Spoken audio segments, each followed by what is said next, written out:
The IS curve is a reflection of the equilibrium in the goods market. The LM curve we have seen, which is a reflection of the equilibrium in the financial markets.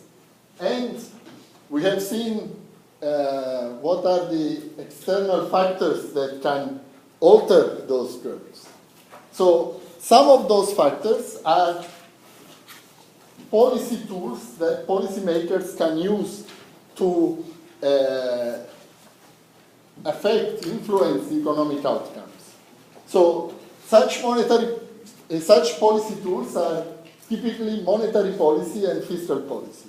So today we are putting together the ISLM model to look at these policy tools, and then to look at first individually and then how they interact with each other. And then we also consider external shocks to the ISLM model. Okay? So all this happens when our time horizon is short. We have a short run. Then we extend the time horizon, and so we see what the adjustment would look like when the time horizon is longer, and we move from the short run to the long run, and how the adjustment back to general equilibrium works. And we also look at another cause of adjustment to general equilibrium, which is adverse supply shocks. Finally, we derive the aggregate demand curve, and we see how monetary policy and fiscal policy affect the aggregate demand curve. So let us get going. First of all, some, terminology.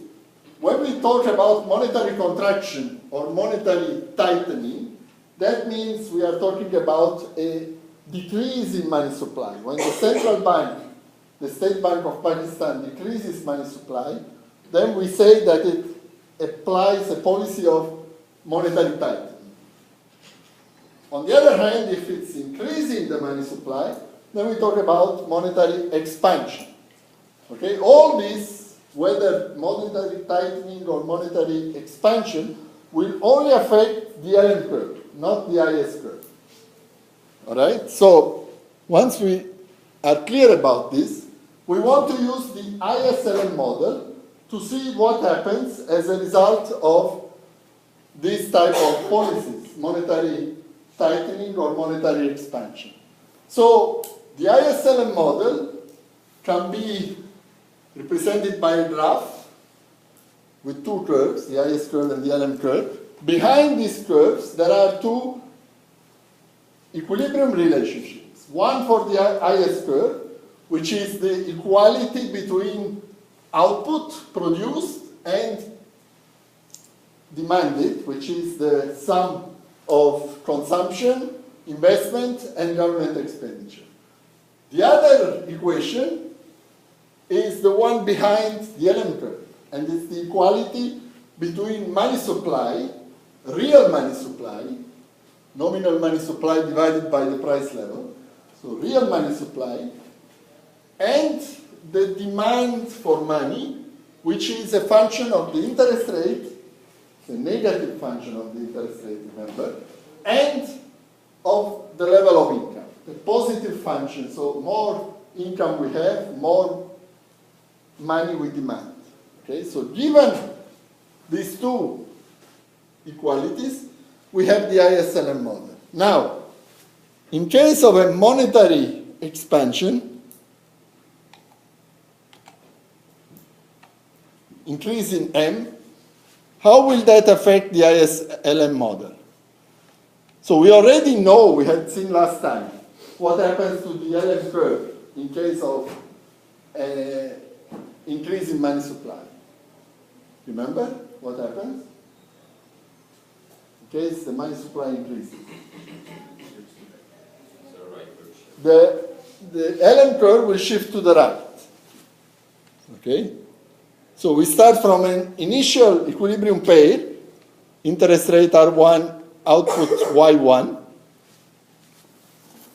I'm still trying to connect to Kahoot. Okay. we have an initial pair, then the LM curve shifts, and then what happens? Because of the increase in money supply, that equality between money supply and money demand is broken. Now money supply is greater than money demand. Okay? Money supply is greater. So because of that, the interest rate falls. It falls here, down here. Okay? Why does it fall? I like that he said that the important skill is not to sleep in class. And that's exactly what he's doing after saying that. Interesting.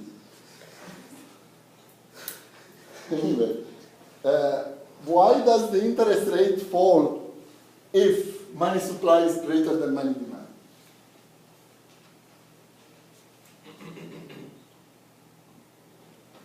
Yes?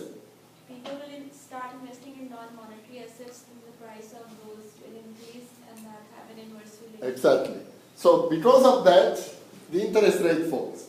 The fall in interest rate, this is where the interaction between financial markets and goods markets come into being. The fall in interest rate will cause investment to go up. Okay? So investment goes up and income goes up. Right? Income goes up. So we start moving here along the LM curve. Right? What happens next?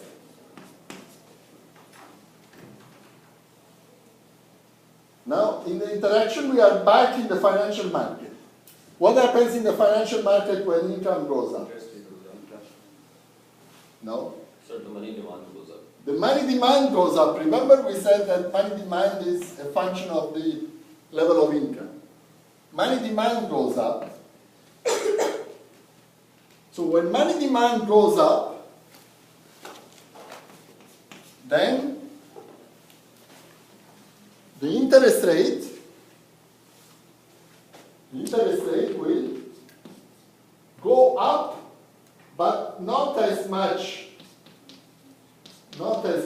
as it came down. So it will partially climb back. You see, it fell all the way, it partially climbs back. Right? So we have some, when everything is said and done, we have some decrease in interest rate compared to the original value, and we have an increase in output. Why? Okay, so the effect, the short-run effect of an increase in money supply is to increase the equilibrium value of output and decrease the equilibrium value of the interest rate.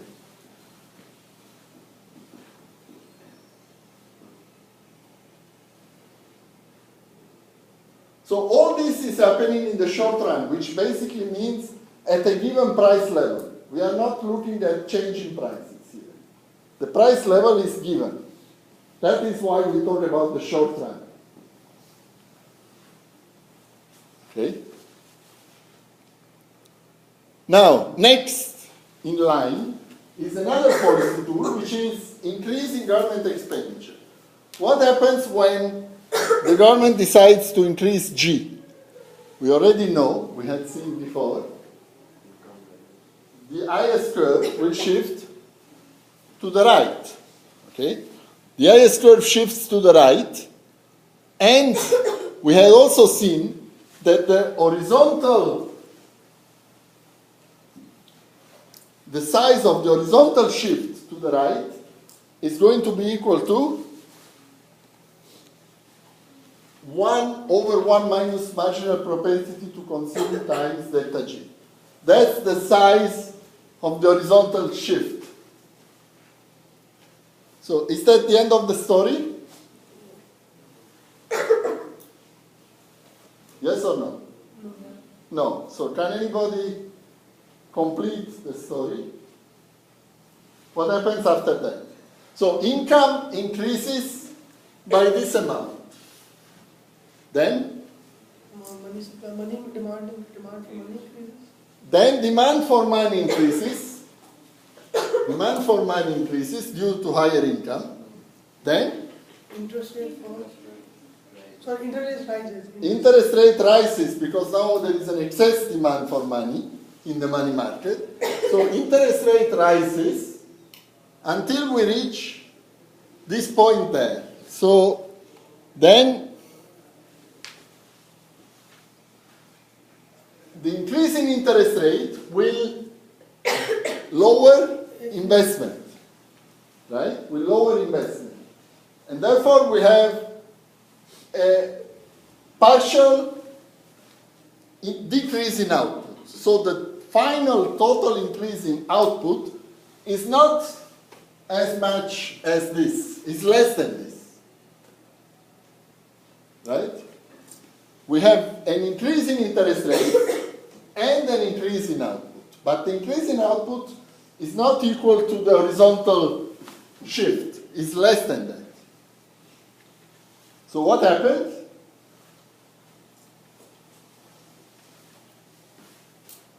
The rise in interest rates caused by the excess demand for money caused a partial so-called crowding out. So the increase in G crowded out private investment. Because now we have higher interest rates, so lower investment. So at the end of the day, we have, yes, higher output, but this is the result of two opposite changes. An increase in G, but a decrease in investment. Of course, the increase in output due to the increase in G is larger, so output still increases, but not as much. Okay? So this is the effect of an increase in government purchases. What if we instead consider a tax cut? What is different in a tax cut? Where does the IS curve go? It shifts right. Before it shifted right also. So what will be different? So this time the consumption increases Okay, because of the tax cut. right. So, The size of the shift will be equal to the tax multiplier, which is? 1 divided by, Will be equal to this now. And so will be less. The size of the horizontal shift will now be less because when G increases, the whole dollar increase in G goes into increase in Y. When taxes are reduced, only the portion that is consumed goes to increase Y. So the horizontal size of this shift is not 1 over 1 minus MPC, but is MPC over 1 minus MPC. Since MPC is less than 1, it's smaller. Okay? Yes? I don't get this. Why is the shift smaller with taxation? Because the shift depends on consumption, which is a function of Y minus T. The function is so that the marginal propensity to consume times delta T. This is the change in Y in consumption due to change in T. Before, with G, the change was simply delta G. There was no such term in front. This is less than 1. Marginal propensity to consume is less than 1. And here, you can put a 1 at the front to make it clear. So this term is less than this term. So this amount is smaller than this. if you consider a delta G equal to 1 and the delta T equal to 1, then you can see that this will be smaller than that. Okay? But conceptually, everything else is the same. We have the horizontal shift, we have higher income, increasing money demand, excess demand for money, increasing interest rates, decreasing investment, so the crowding out. So income again increases, but not by as much because of the drop in investment. Okay, but the only difference is this, this thing here. Okay.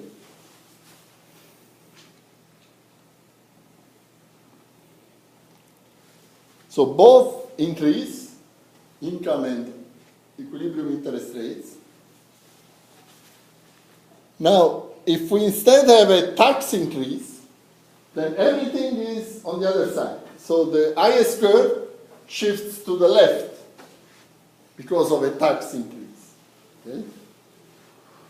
It's a negative impact on output. So IS curve shifts to the left. You can repeat whatever we have said in the opposite. So we have an increase in taxes, decrease in consumption, decrease in income equal to MPC over 1 minus MPC. That's the size of the horizontal shift.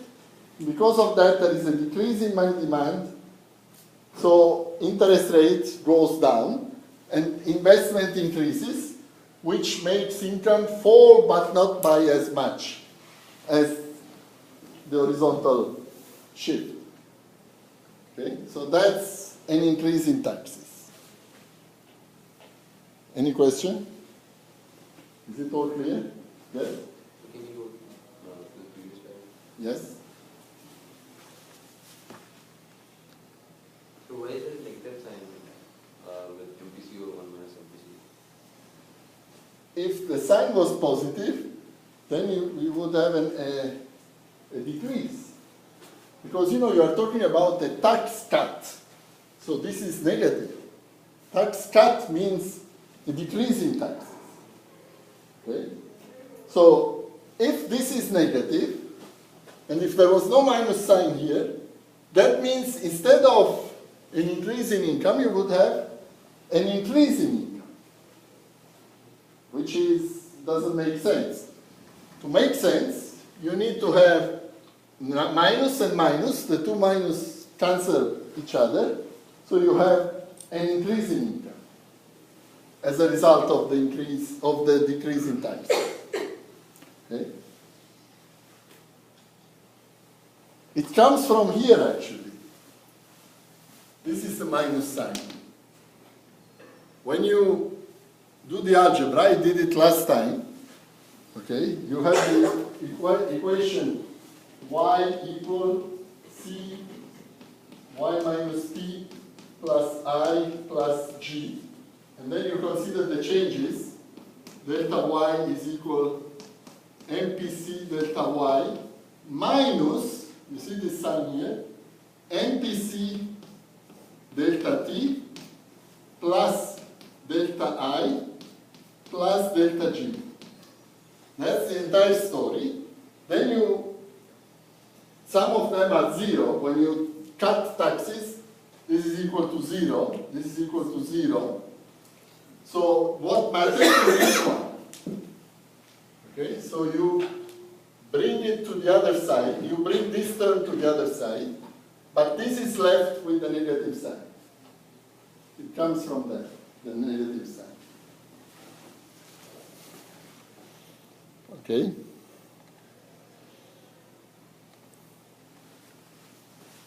Now let's see what the interaction between monetary and fiscal policy would be. Okay, so these are the things that you want to keep in your mind, and so when you are reading a newspaper article about this, you may want to make the connections. See? So, whenever the government implements a fiscal policy, the central bank may respond to that. It's not necessarily the case that it will remain inactive. It may respond. So there are three different possible responses. One is that it will hold money supply constant. So in that case, it doesn't respond, basically. It doesn't do anything. Or it may try to target interest rate and try to keep interest rate constant. And the third one is try to hold output constant. Okay, those are the things. Now, what will be the effects on output of an increase in G, depending on the responses of the central bank? Okay, so let's see. The first one is exactly equal to what we have already done. There is no change because we have the IS shift, and therefore we have an increase both in output and interest rates. Okay, no change. That's the first case. Now this is when the central bank does nothing. What is the next one? Now the central bank wants to maximize, amplify the effect of G on Y. It doesn't like that crowding out. It doesn't want the crowding out to take place. So to do that, it will try to hold the interest rate at the original value. How will it achieve that? By increasing money supply. So when G increases, output increases by 1 over 1 minus MPC, right? And that increases money demand. Okay, so what does the central bank have to do to prevent the interest rate from going up? Increase the money supply to match the increase in money demand due to the increase in G, increase in Y. Right? So we have the equality, money supply equal money demand. When G increases, money demand, Y increases, money demand goes up. To prevent the change in R, central bank will change MS, money supply, and therefore there will be no change in R. That means the LM curve also shifts.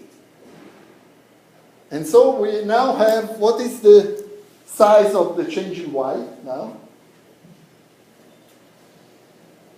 In this case? Equal to change in government. Equal, look, that is a typical example where you answer disconnecting from what you have learned. You say that the change in Y is equal to the change in government expenditure. That's your answer, right? But if you for a moment connect to what you have just learned a moment ago, you see that that is wrong. You know, it's So less. it's the change in government expenditure multiplied by the multiplier 1 over 1 minus MPC into delta T. That is the change in Y now. Just learned. Don't forget about it. But keep, the good attitude of intervening in class. I like that. So that is the change in Y now due to change in G. There is no crowding out because the interest rate did not play a role because the central bank matched the increase in money demand with an equal increase in money supply. So therefore, this is now the increase in Y. Okay? This much. And what is the increase in interest rate? Of course, it's equal to 0, right? Okay. So this is when the central bank decides to target the interest rate. One more response, possible response, is when the central bank wants to target output. It doesn't like to see output go up. Why would that be the case? Inflation? Fear of inflation, right? When the fear of that the economy may be overheating, so then the central bank may not want output to increase. So what will it do then? In case G increases, IS curve shifts to the right, what will the central bank do? Reduce money supply. Will decrease money supply so that the excess demand in the market is even larger. The interest rate goes up by more, investment comes down by so much that it completely offsets the increase in G. And therefore, in this case, there is no change in equilibrium income, but there is a large effect on the interest rate. But what benefit does the government get by doing this, right? On one hand, it's increasing its government supply, and then it's cancelling its effect out by keeping output constant. So what was the point of doing the government spending in the first place? So there are two answers to that. Number one, sometimes government policies, fiscal policies, are not in line with central bank policies. They say the central bank should be independent. So the government may have more growth as an objective, the central bank low inflation as an objective. Sometimes those may be in contrast. Number two, the increase in G may not necessarily be, for good reasons in the sense of trying to stimulate the economy.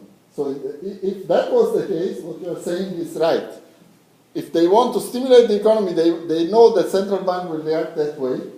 They will not be able to achieve that. But sometimes G increases because, you want to build a road, you want to hire public servants perhaps to buy votes, before an election, you want to look good. So you increase these things to look good. You don't care whether there is an effect on inflation or not. And the central bank sees that and reacts that way. So it can still be the case that because of that, G is increased even if it is known that Y will not change.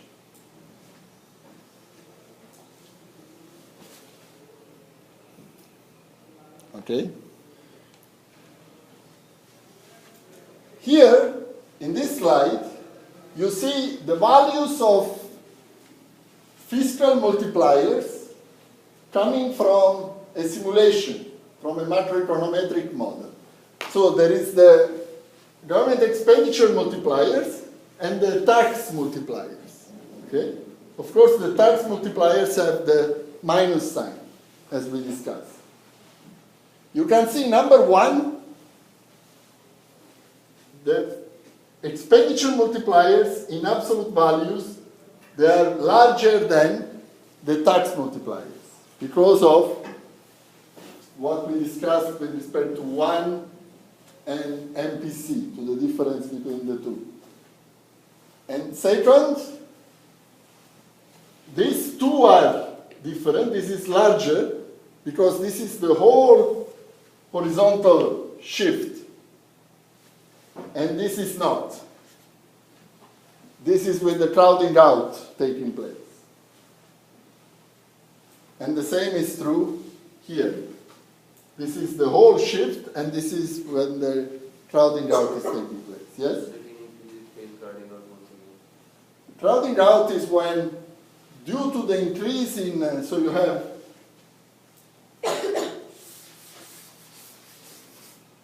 increase in G. Increase in G. That causes an increase in Y. Right? That will cause an increase in money demand. Okay? Because of that, now, money supply is less than money demand. Right? Because of that, interest rate goes up. Because of that, trend goes down. And this is the crowding out. You see, we started with G up, and we end up with investment down. So it is said that increasing government expenditure crowds out private investment. You increase that, but the result of that is a decrease in private investment. And then, of course, because of that, income goes down, but not as much. So we still have some increase in income. Okay? All right, let's take a 5 minutes break, then we continue.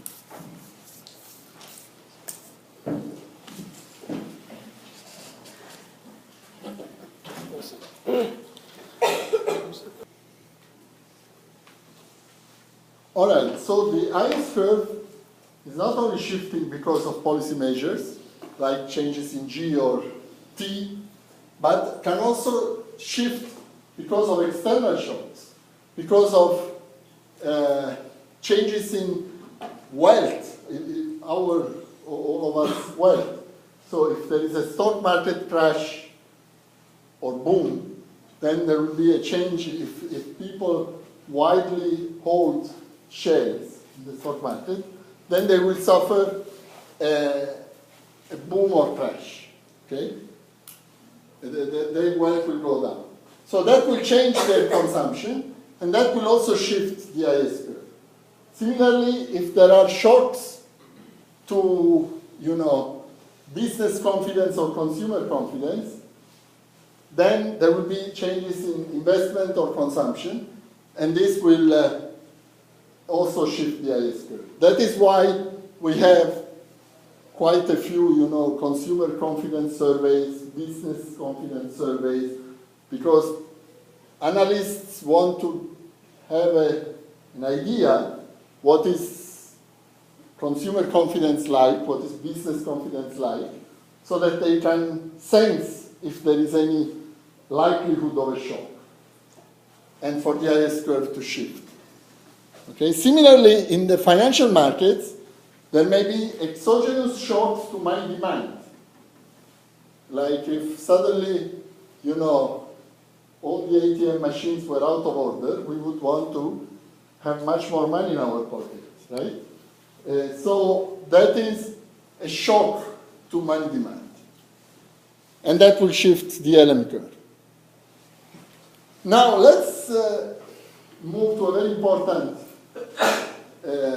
part of this class, which is moving the time horizon from the short run to the long run.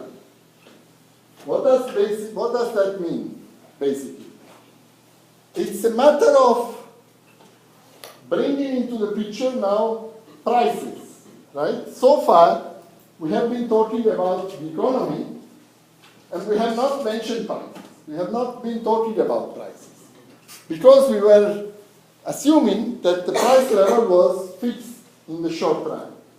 But if we extend the time horizon, then the price level can change.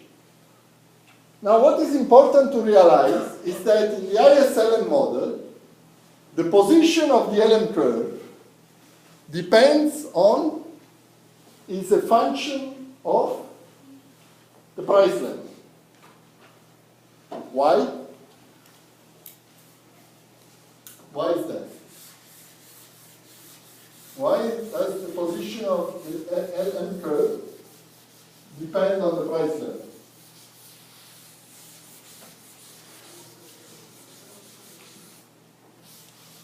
Any idea? So can you repeat your question? Why does the position of the LM curve on the graph depend on the level of prices? So because the real money supply depends on the level of prices. Because the real money supply is the nominal money supply divided by the price level. So when the price level changes, that will change. For example, if it goes up, that will change the real money supply. And so any change in the price level changes the Remember that graph with money demand and money supply here, and interest rate here, with money supply as a vertical line and money demand as a decreasing function of interest rate. So any change in the price level will be changing the position of that, of the money supply line. The position will change, right? So that will shift the LM curve, right and left, depending on the change in the price level. Now, why am I telling you all this? Because when we look at the general equilibrium, that means that by general equilibrium, we mean that all three markets we have considered so far, labor market, goods market, and financial markets, they are all in equilibrium. For that to be the case, all three curves have to cross at the same point, right? They all have to cross at the same point so that that output and interest rate are the equilibrium, the long run equilibrium, output and interest rate. Those that will ensure equilibrium in all three markets. But if you think about it, is it possible to have only two of these curves crossing at that point? I mean, is there any reason why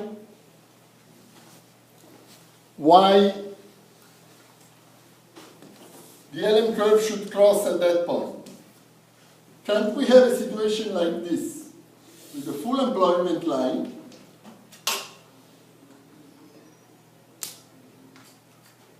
the IS curve here, and then the LM curve here? Can't we have this situation? So we only have this point is where only two curves cross. So at that point, it's not a point of general equilibrium now. Now we have this point. And this point is where IS and LM cross. That's what we have looked at until now, before the break. Is that, I mean, if we are here, suppose we are here, how would we go back here to the general equilibrium where all three markets are in equilibrium? So if we increase the price, money supply. Price needs to increase, right? Price needs to increase so that money supply increases, and the LM curve will shift to the left so that it eventually ends up here, right? That's what we need. Okay? So wouldn't the increase in price also have an effect on the IS curve? No, it won't. The position of the IS curve does not depend on the price level. The position of the LM curve does. If you go back to the equations, which were way before, is there anywhere in the equation for the IS curve, here, where you see the price level?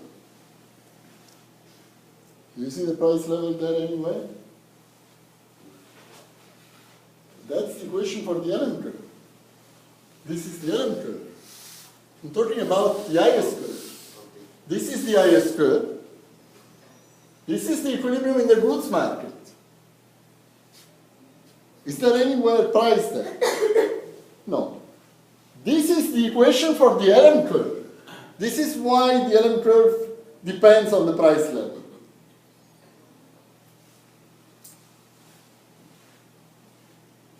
So the IS curve does not shift. The LM curve will. Now, so if we are in that short run equilibrium position,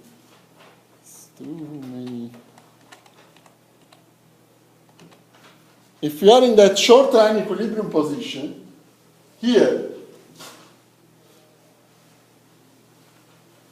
that means a few things. It means, number one, that not all three markets are in equilibrium. At this point, which market is not in equilibrium? Labor market. that market is not in equilibrium. That means output is not, when output is 1,200 in this example, it is not at full employment level. Okay? Remember what that means. At this level of output,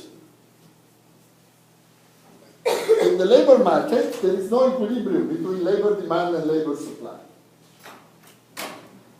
Okay? So the assumption one makes here in the short run is that once, for example, suppose we start here at this equilibrium, then we have an increase in money supply which shifts the LM curve here. So we move to this place. In order for this to be a short run equilibrium, we need to assume, to make an assumption. And the assumption is, what is the assumption we need to make? Prices are fixed. Prices will not change, yes? So what's happening instead of prices changing? The economy is not in full employment. Right, that's a consequence. But it's a consequence of which assumption? That firms, when the economy demands this level of output, firms are willing to supply, to produce that level of output, even if It is greater than full employment. it's greater than full employment, so even if it's not the desired level of output for them. Because from their point of view, they would like to have this level of output. But in the short run, they will accept this. And that's the assumption we make. We assume for this short run equilibrium to be possible at all, we assume that firms are willing, in the short run, to supply whatever is demanded. Okay? Now, after passage of time, of course, firms will not forever accept this situation. So what will happen? They will want, sooner or later, to go back to where they want to be, at full employment. How will they achieve that?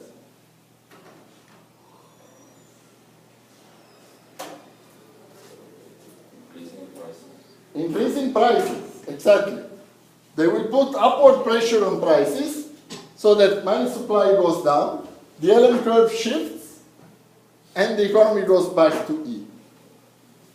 Only then, again, firms will be happy, and we will have general equilibrium achieved once again, re-established.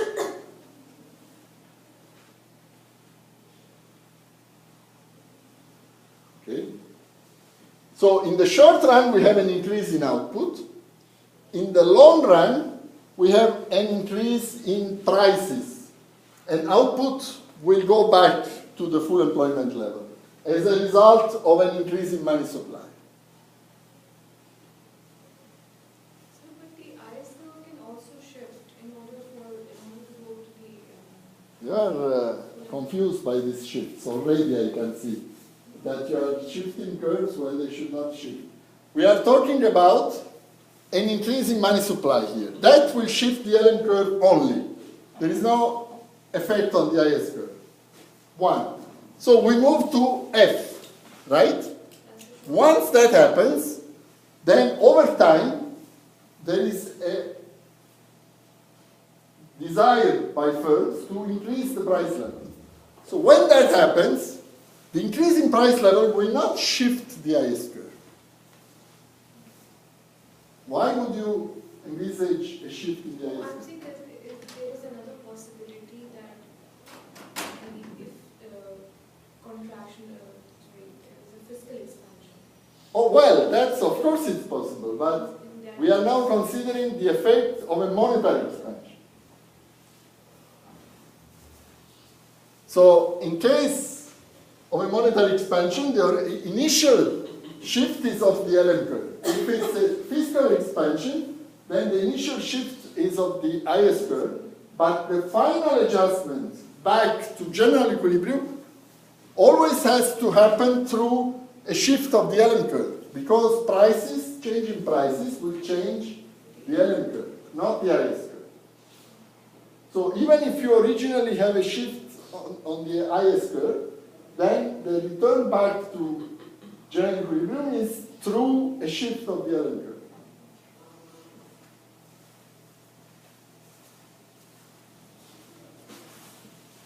Okay? Is this clear? Now, another way we can have this disparity between the short run and the long run is if there is an adverse supply shock. Okay, so suppose, for example, there is an adverse weather event or even increase in oil prices. Oil is a factor to production. So a sudden increase in oil prices is considered a supply shock. It will increase the cost of production. Okay? If such a thing happens, then there is a shift of the full employment line, right? A way to represent, what happens in the labor market, because labor is an input to production, is considered something pertaining the supply side of the economy. It's a supply shock. So here we have employment, we have wages, labor demand, and labor supply. So if we have a shift of labor demand, so wages go down and employment also goes down. So then that's reflected in a shift of the full employment line here. Since equilibrium employment went down, full employment output also goes down, right? So we have a shift in this line. So what is the situation after that? At point E. We start at point E, then we have the supply shock. FE line shifts. What is the situation at point E?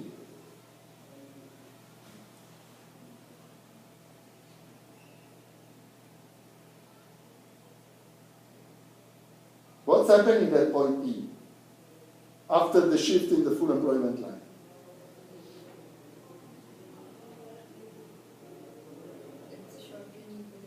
It's a short-run equilibrium where Money market and the good market is in equilibrium. which market is not in equilibrium? The labor market. The labor market is not in equilibrium, right? The situation is exactly the same as before. There is, at point E, after this line shifts, production is above full employment. Firms would like to contract production. But in the short run, they will not. We assume. We assume here that they will not, and they will produce and keep the price level stable. But in the longer run, what will they do?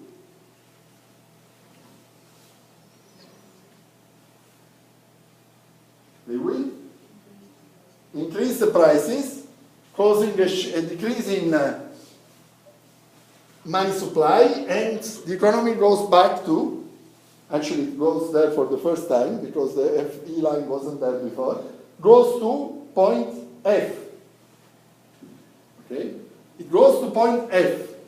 So, after all is said and done, what are the effects on the economy from this adverse supply shock? Well, first in the labor market, we have seen we have decreasing wages and decrease in employment. Right?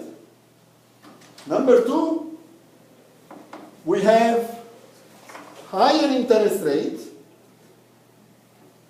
right? And because of that, what that means in terms of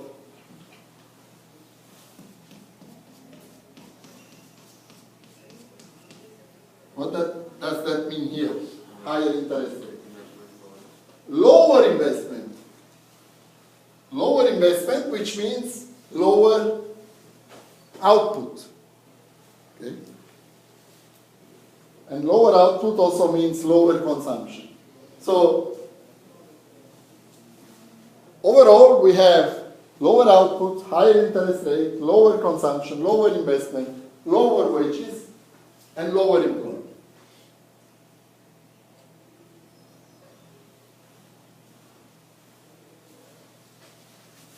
Okay.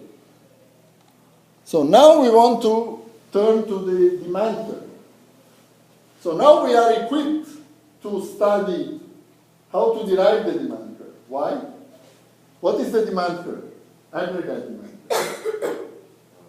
The demand of the whole economy, the aggregate demand of the whole economy. Which is? Effective prices on output. It's the relationship between prices and output, demand. Okay? So it's basically the line, it's the set of all pairs of prices and output demanded where which markets are included? Good markets and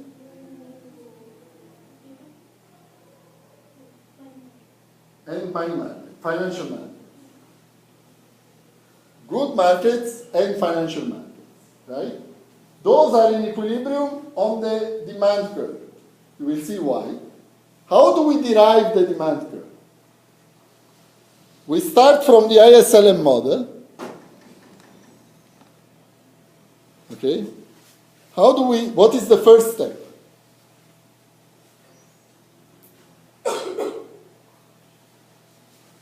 First we said, when we draw an LM curve, that is for a given price level, right?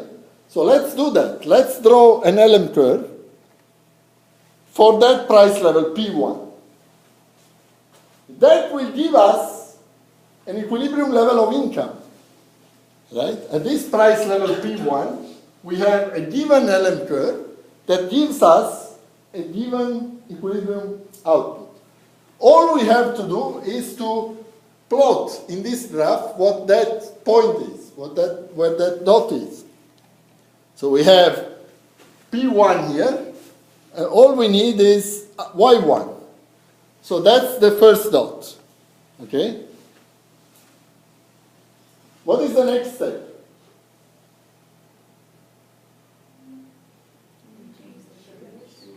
Increase the price level and see what happens. So if we increase the price level to P2, money supply will decrease, LM curve will go left, and we will have a lower equilibrium output and higher interest rate. So we plot a second point here. Okay, now we connect the dots and we have the aggregate demand curve.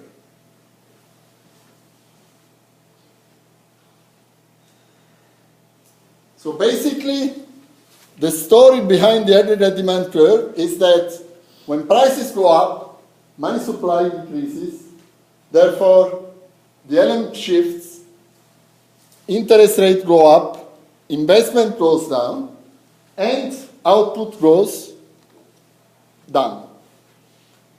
The reason for the inverse relation between price and output is due to what is the mechanism in the chain that makes the relationship be negative?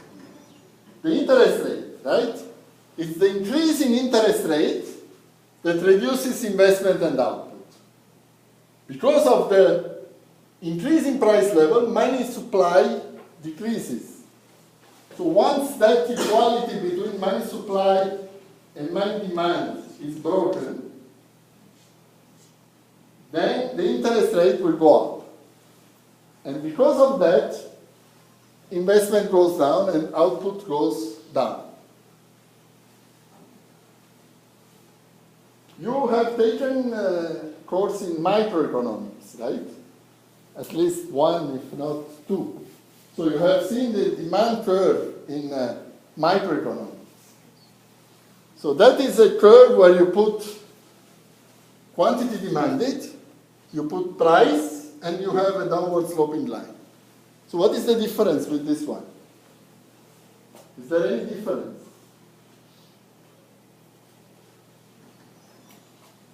Well, first of all, in that case, when you put Y and P, these are not total economy output and total economy price level in micro, but it's generally referring to a particular market.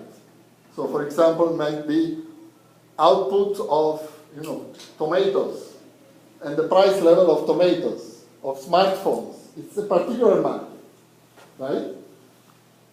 Beyond that, is there any other difference between the two? So, let me ask you another way. Is the reason why the demand curve is downward sloping the same in the two cases? Who said no? Anybody going for yes? Say. Anybody going for yes? Only two going for no, what the others thinking? Can you repeat the question?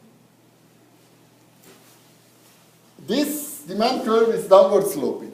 In micro, you have seen another downward sloping demand curve. The reason behind that slope, the negative relation between output and price, is it the same for micro and down here in macro? Yes or no? Everybody agree it is not the same? So, here we have seen the reason. Change in interest rate decreases in investment, and that's why we have lower income when price is higher. What is the reason over there in the particular specific market? Sir, money spent on one good decreases when the price of that good rises because it gets spent on other stuff. That's exactly what we call the Substitution effect. substitution effect, right? So the increase in price there will make you switch from that group to another one. Will substitute that with another one. So it's a totally different, although they look similar, it's a totally different story that comes from our utility maximization subject to a budget constraint. And from that problem, we get the demand curve, which has that kind of relationship. Here, there is nothing like that at all going on. What's going on is this.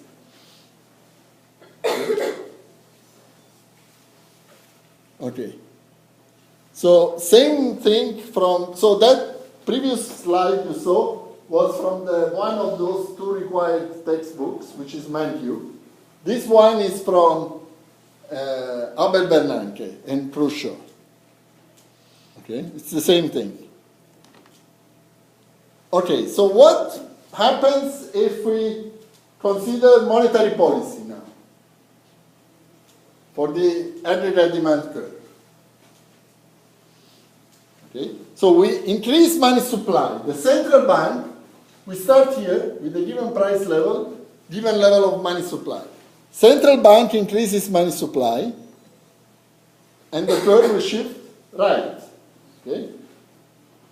But, crucially, the price level is still the same. So we have a higher level of output in equilibrium at the same price level. What does that tell you in this graph here? That we are no longer on this curve. We are now on a new curve. Because we are at the same price level, but higher level of output. So, there is a new curve. Okay? And this new curve is to the right. It's a shift to the right. See, the case we saw before to derive the AD curve, change in prices, was changing the money supply. This one is also changing the money supply, both of them. But previously we were moving along the AD curve at two different price levels. Here we are shifting the curve. You have to be able to see the difference. That when the variable involved is one of those appearing on the two axes, then you move along the curve. When it is not, here it's an exogenous variable, which is nominal money supply that is changing, then you shift to a new curve. Okay?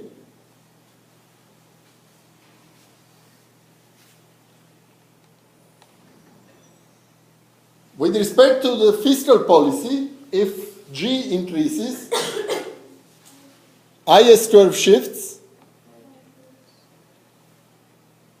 and equilibrium output increases. Again, at the same price level, there is no change in price, it's still P1. So at P1 we have now a higher equilibrium output, Y2. So we are again on a different curve. The curve is now AD2. Okay, so same story with respect to the other book, increasing government purchases.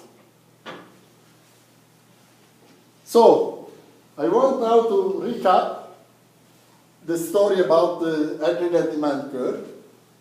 We have seen that on the demand curve, output is a decreasing function of the price level, and any change other than prices will shift the curve.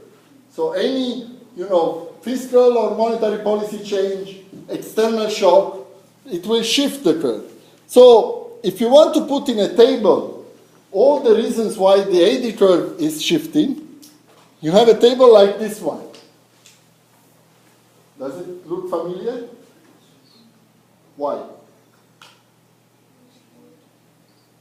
Why does it look familiar?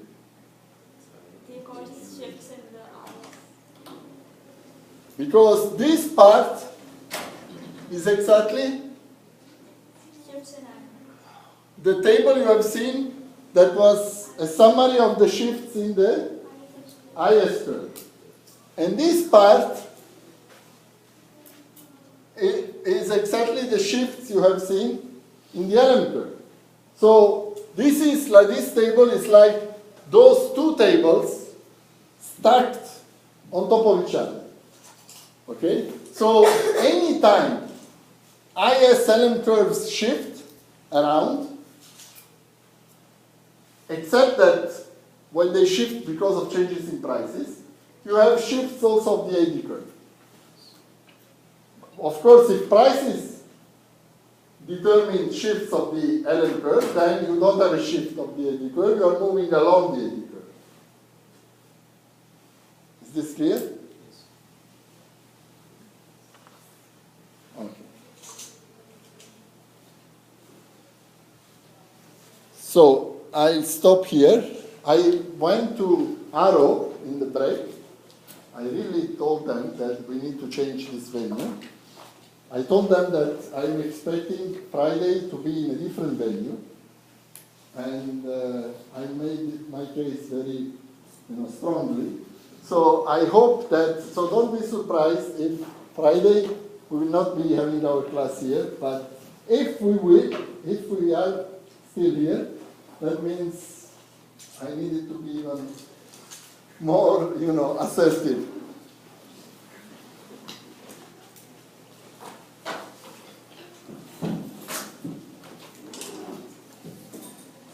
But so keep, your antennas up to, you'll receive an email. If the venue changes, you will be notified of a change.